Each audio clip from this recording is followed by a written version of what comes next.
Bienvenue, bonjour à tous. Intéressons-nous tout de suite au sommaire de ce journal.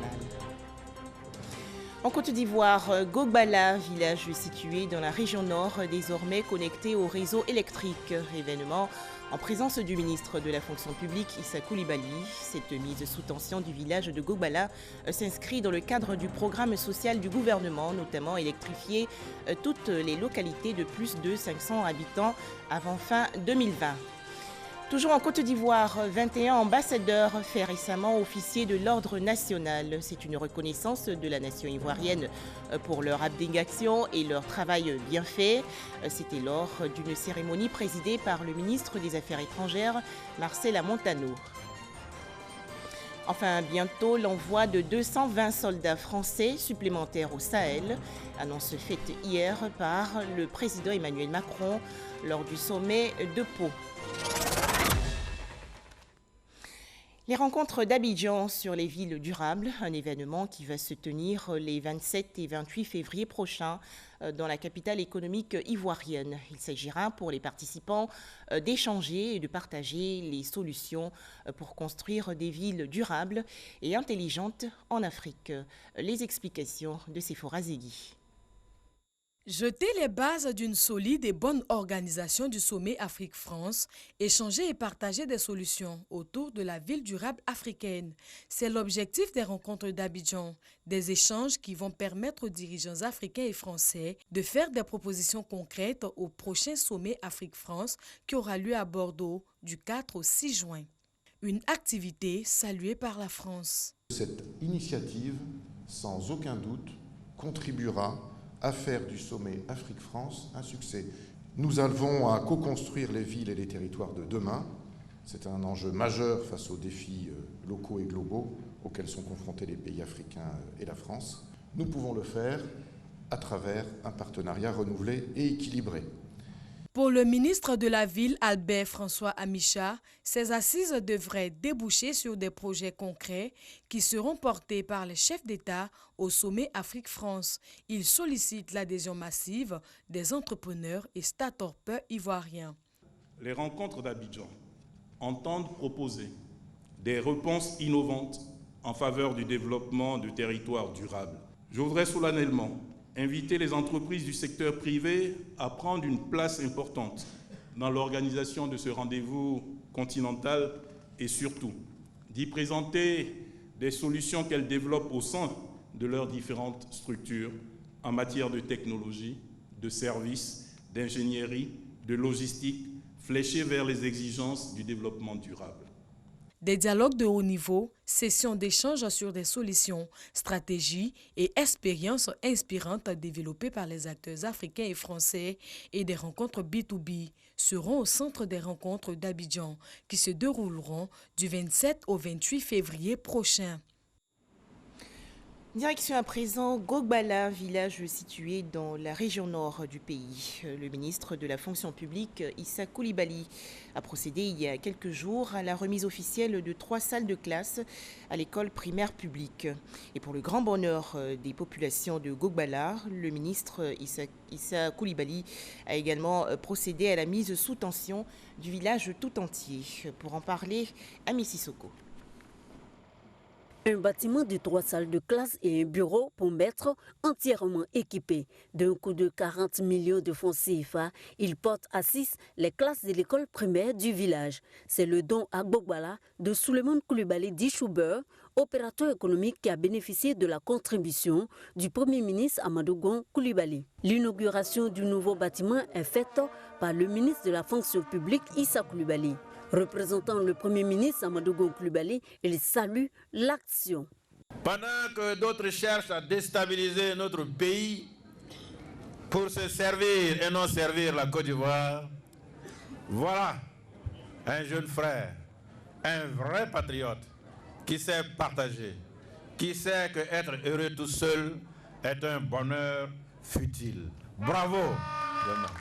Un autre acte de développement célébré lui aussi à Gogbala, la connexion au réseau national électrique du village de plus d'1 millier d'habitants. C'est le ministre Issa Coulibaly qui effectue la mise sous tension pour sortir Gogbala de l'obscurité.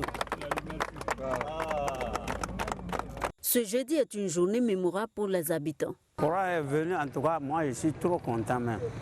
Bon, en plus, en tout cas, c'est pas manque de moyens. Sans quoi, si j'avais TV chez moi, là, télévision, là, en tout cas, non, ça serait trop calme.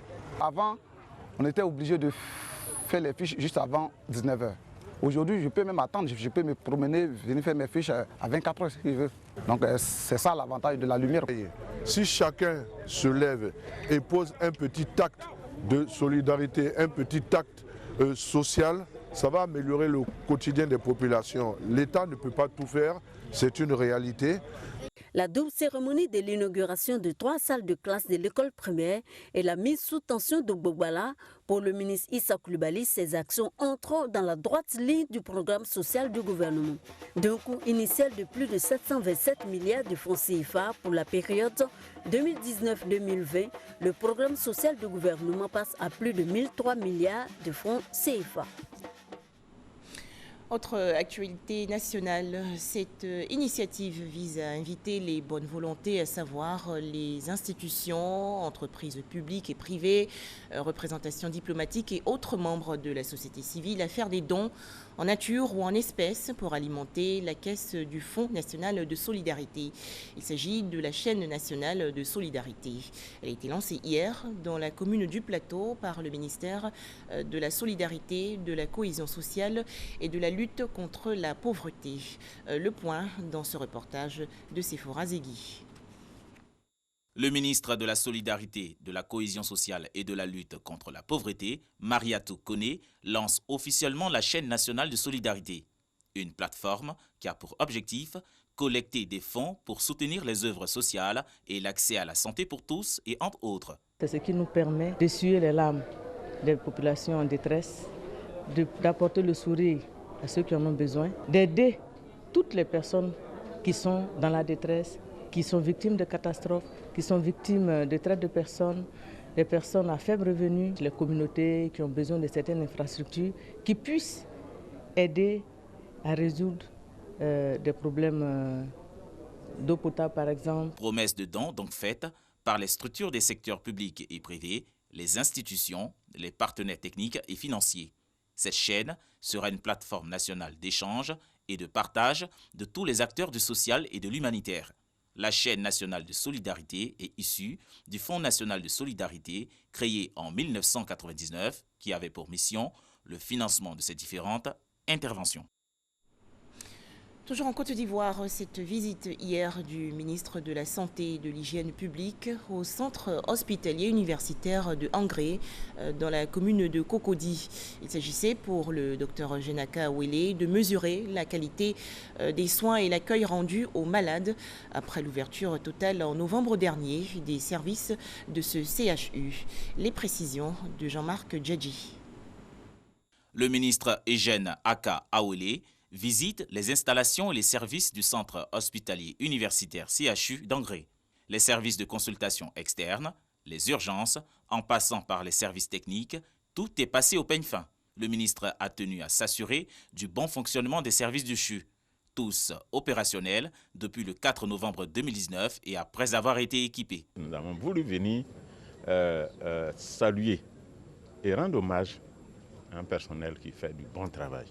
Depuis que ce CHU est opérationnel depuis le 4 novembre, nous avons attendu 2 mois et nous avons des échos les plus favorables. Nous ne devons pas nous contenter seulement de décrier ce qui n'est pas bon. L'excellence doit être célébrée. Je suis modestement venu célébrer cette excellence et dire à toute la Côte d'Ivoire que l'espoir est là quant à l'avènement d'un système de santé performant. Après des échanges avec l'administration, le ministre Aka Awele a rassuré les populations sur les capacités du CHU d'Angré à répondre aux besoins actuels. Je dois saluer le CHU d'Angré qui nous permet d'assurer la continuité des services parce que nombreux sont les malades qui viennent aujourd'hui, qui auraient pu aller au CHU Yopougon, qui viennent ici. Et saluer également le personnel qui a été relocalisé ici, qui est également en place pour appuyer l'équipe du CHU Angré. Le centre hospitalier universitaire d'Angré affiche une hausse de 123% en volume d'hospitalisation et de 152% en consultation sur la période de novembre à décembre 2019. Cette action du ministère de la Santé et de l'Hygiène publique s'inscrit dans le cadre du renforcement du système de santé ivoirien. Un mot à présent sur ce séminaire sur l'importance des statistiques de finances publiques dans la conduite et l'évaluation des politiques budgétaires. Les travaux se sont déroulés hier dans la commune du Plateau, une initiative du Centre régional d'assistance technique du Fonds monétaire international pour l'Afrique de l'Ouest. Jean-Louis Gbangbo. Ils sont une quarantaine de représentants des ministères de l'économie et des finances ainsi que du budget des 10 pays membres de l'Afrique de l'Ouest à prendre part à ce séminaire. Ces derniers seront instruits et sensibilisés aux normes et principes du manuel de statistiques de finances publiques 2001 et sa version révisée de 2014. Des réformes qui ont été initiées dans le cadre de la gestion des finances publiques et qui exigent l'appui et l'implication des plus hautes instances. Au regard des enjeux et pour l'atteinte des objectifs de la politique publique, le processus de migration des statistiques aux normes internationales en vigueur devra être inscrit dans le programme d'activité des premiers responsables des ministères économiques et financiers. Il nous revient donc de soutenir et de faciliter la production de statistiques afin de disposer de données comparables au niveau international et régional qui permettent la détection précoce des sources de vulnérabilité, mais aussi d'adopter des mesures correctrices appropriées. Les participants verront au thème des 5 jours que durera ce séminaire leur connaissance renforcée en analyse des principaux soldes et agrégats, ce qui leur permettra de mieux apprécier l'efficacité de la politique budgétaire et de la dépense publique. 3 véhicules tout-terrain pour renforcer les capacités d'intervention des éléments des commissariats d'Agboville, de Sikansi et de Tiassalé dans la région sud du pays. C'est un don du député d'Agboville, Adama Bictogo. Ces 3 voitures ont été réceptionnées hier lors d'une cérémonie à Agboville par le ministre de la Sécurité et de la Protection civile, le général Vagando Diomandé. Les détails, Alexis Ouedraogo. Des véhicules mis à disposition des hommes en tenue dans la Niébi-Tiassa pour renforcer la sécurité des biens et des personnes.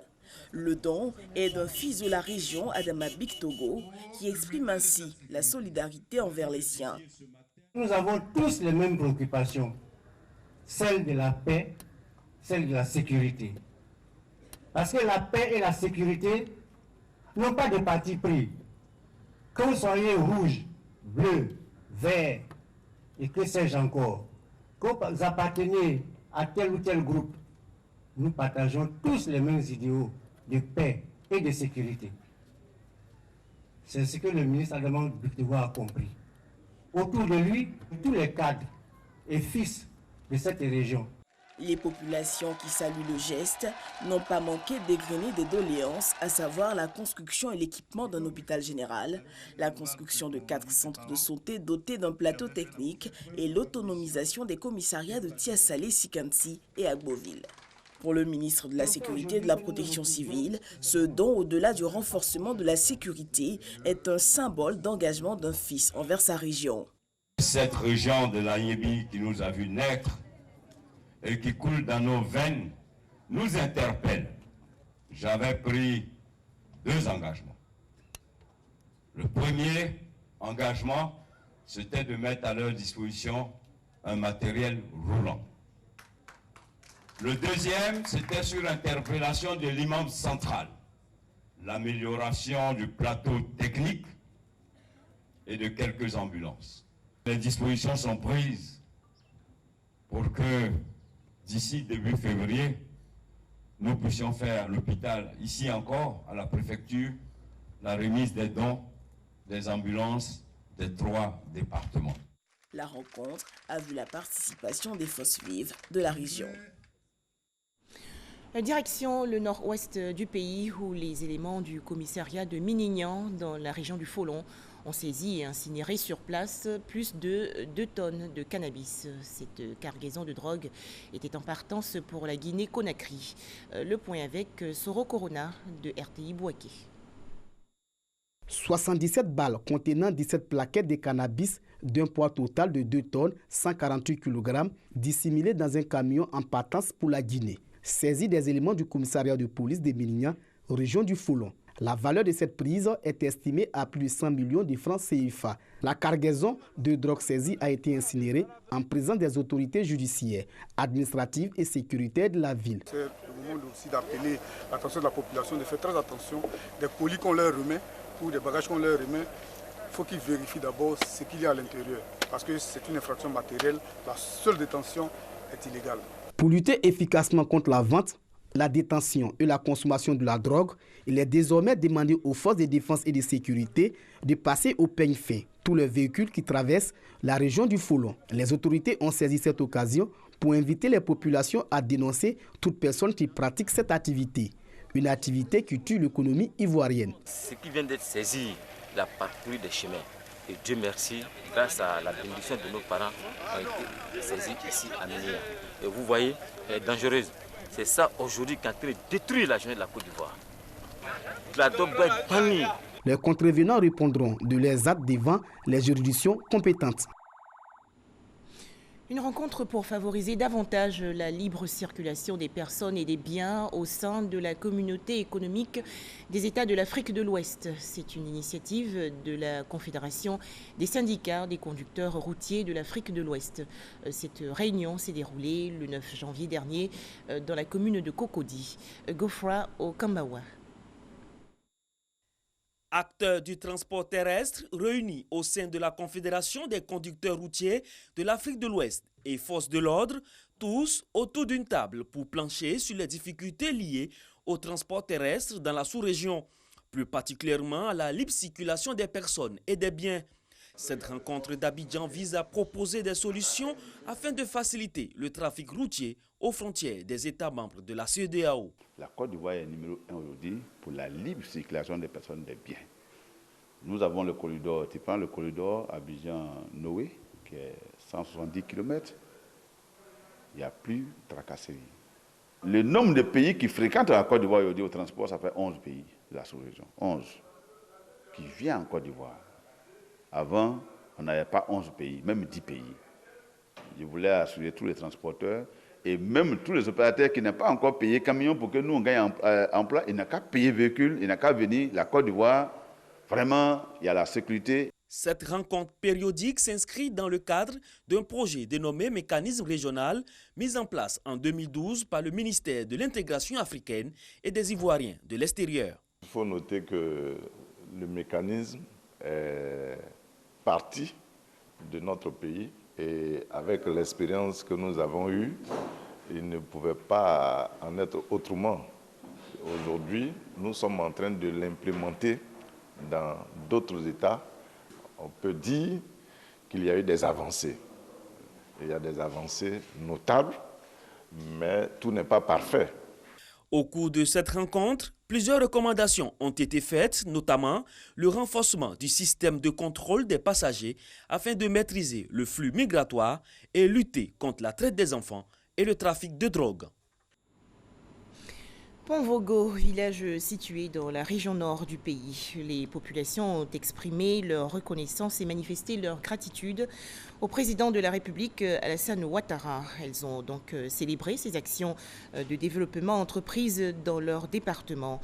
Cette cérémonie s'est déroulée le 31 décembre dernier en présence de Assetou Gonkoulibaly, l'épouse du Premier ministre de Côte d'Ivoire.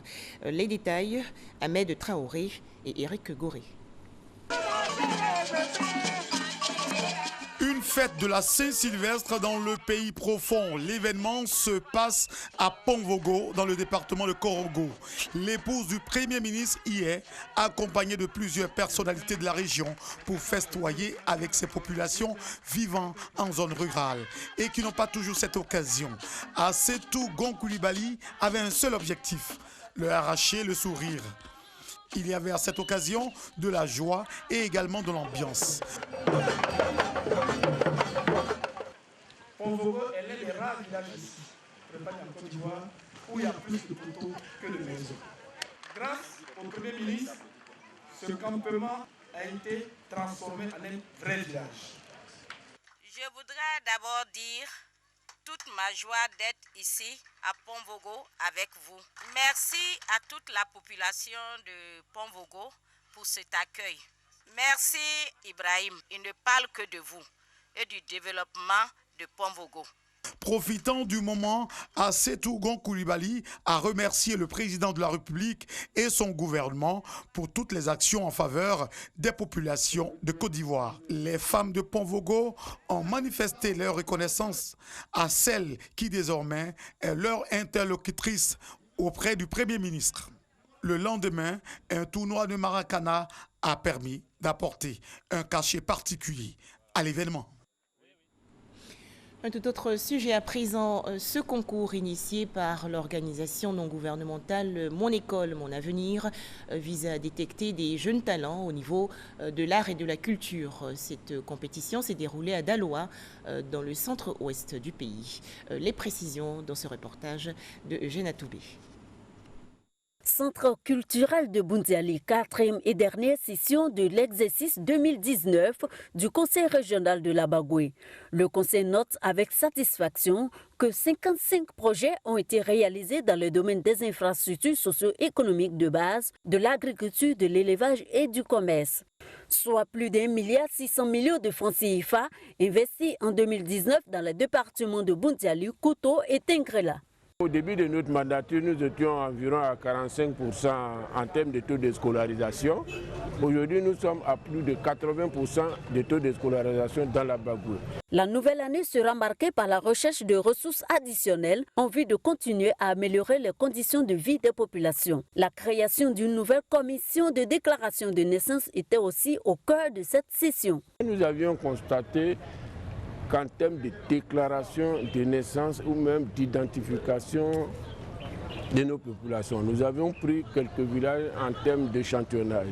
Le premier village, c'est un tiers de la population qui n'a pas d'extrait de naissance. Nous allons voir avec les autorités judiciaires, administratives, comment trouver des solutions pour que nos populations puissent avoir des papiers, au-delà même de tout calcul électoraliste. Le budget primitif de l'année 2020, adopté à l'unanimité, d'un montant de près de 2 milliards de francs CFA, a investi dans le domaine de la santé, de l'hydraulique, de l'éducation et du reprofilage des routes.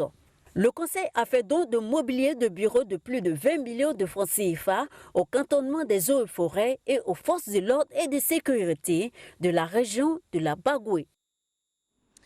Ce reportage portait sur une réunion du Conseil régional de la Bagoué, tenue récemment à Boundiali, dans la région nord du pays.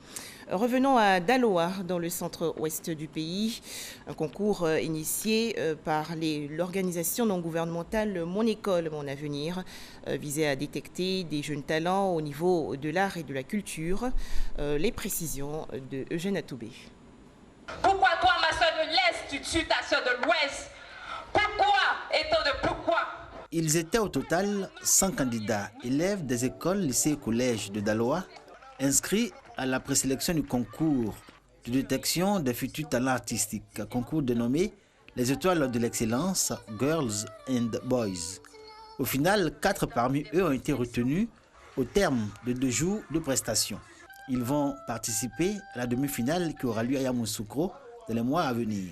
Ça se fait ma deuxième fois d'y participer. La dernière fois, je n'ai pas eu la chance d'être un lauréat. Et cette fois-ci, je dis merci au Seigneur pour être un lauréat. Je suis tellement contente d'avoir gagné ce concours-là avec les conseils et les différents cadres. Le chant, la poésie, la danse, le conte, la culture générale, le travail d'équipe et le talent intellectuel sont les disciplines auxquelles les candidats ont été soumis. Les étoiles de l'excellence Girls and Boys est un concours de détection des jeunes talents en milieu scolaire dans les domaines de l'art et de la culture. L'initiative est de l'ONG MEMA, Mon éducation, mon avenir. Le MEMA, cette ONG, a pour objectif de révéler les talents cachés des enfants. Je vois en ces élèves des enfants qui réellement ont des talents et ces talents cachés sont révélés. Plusieurs professionnels de l'art et de la culture étaient présents à la présélection de Daloa. Une belle opportunité pour ces talents de demain. Des images à présent. Ce concours, de son côté, veut faire la promotion des contes africains et de leur richesse. Le festival international Parole de conteurs s'est tenu récemment dans la commune d'Abobo. Rencontre initiée par l'actrice ivoirienne Amouin. Religion. Ils ont été ordonnés lors d'une cérémonie le 11 janvier dernier à la cathédrale Saint-André. 4 nouveaux prêtres vont désormais célébrer l'office religieux dans le diocèse de Yopougon. Événement en présence de Monseigneur Salomon Lezoutier, évêque du diocèse de Yopougon. Les détails avec Grace Kando. Le clergé ivoirien s'agrandit. 4 diacres du diocèse de Yopougon ont été ordonnés prêtres ce samedi par l'ordinaire du lieu, Monseigneur Jean-Salomon Lezoutier. Ces nouveaux ministres du Christ ont été formés pendant 9 ans, dont 3 années de philosophie, 4 années au grand séminaire et 2 années de stage en paroisse. Ils auront pour mission de gouverner, sanctifier et enseigner le peuple de Dieu à travers les sacrements. Je compte exercer mon ministère sacerdotal d'abord dans les pas du Christ, celui-là même qui m'a appelé par pure miséricorde, qu'il fasse de moi un prêtre selon son cœur. J'aurai toujours recours à la Vierge Marie, qui est notre mère, et demander l'assistance toujours perpétuelle du Seigneur Jésus-Christ. Sans ces personnes-là, avec les saints du ciel, je ne pourrai jamais réussir cette mission que le Seigneur m'a donnée. Nous ne pouvons exercer ce ministère sans l'aide des uns et des autres. C'est pour eux que nous sommes devenus prêtres. Et nous espérons pouvoir toujours compter sur leur bénédiction, pouvoir toujours compter sur leur soutien. L'évêque de Yopougon, Monseigneur Jean-Salomon Lezoutier, dit attendre beaucoup de ces nouveaux prêtres. L'Église attend de ces prêtres qu'ils accomplissent leur mission de salut auprès de la population avec tous les moyens qu'elle met à leur disposition. 2 sont déjà majors de leur promotion, tous les diocèses réunis. Ça veut dire que ce sont des jeunes gens qui sont travailleurs. Avec l'ordination de ces nouveaux prêtres, le diocèse de Yopougon compte désormais 240 prêtres, dont 188 en activité dans les paroisses. Les 48 autres sont aux études pour le renforcement de leurs capacités. Beaucoup d'émotions également chez ces 21 ambassadeurs qui ont été décorés il y a quelques jours par le ministre des Affaires étrangères, Marcel Montano. Ces ambassadeurs ont ainsi été faits officiers de l'ordre national. Cette cérémonie s'est déroulée dans les locaux du ministère des Affaires étrangères dans la commune du Plateau. Les détails avec Ahmed Traoré et Amadou Ouattara.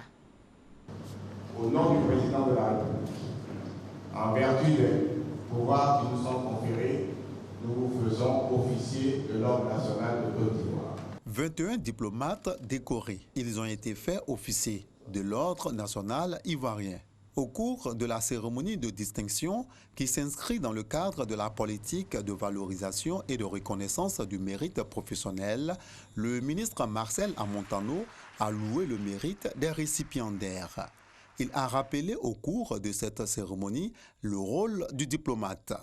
L'ambassadeur est en effet appelé les hautes fonctions de représentant du président de la République et de l'État de Côte d'Ivoire auprès des États et des organisations internationales avec lesquelles notre pays entretient des relations officielles d'amitié et de coopération à travers le monde.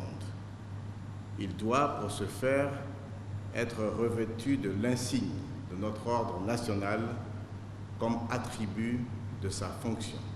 Kadidiata Touré, porte-parole des récipiendaires, voit en cette distinction un gage précieux de la reconnaissance et de la confiance de la nation. L'importance de cette cérémonie de décoration symbolise la reconnaissance et l'appréciation de nos efforts par la nation et nous encourage à faire davantage dans la poursuite de nos missions. Nous recevons cette distinction, certes avec fierté, mais surtout avec beaucoup d'humilité. Cette cérémonie est la deuxième vague de diplomates décorés.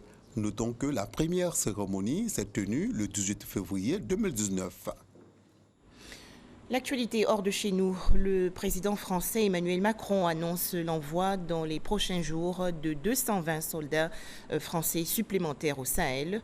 Annonce faite hier lors du sommet de Pau en France sur la sécurité dans la région sahélienne. Enfin, beaucoup de changements dans la hiérarchie militaire au Niger après l'attaque du 9 janvier dernier à Chinagoder qui a fait officiellement 89 morts et qui fait suite à celle de décembre dernier à Inates qui avait, elle, coûté la vie à 71 soldats. Le chef d'état-major des armées, le chef d'état-major de l'armée de terre, l'inspecteur général des armées et le secrétaire général du ministère de la Défense ont été remplacés. C'est une décision hier du Conseil des ministres. Merci de nous avoir suivis.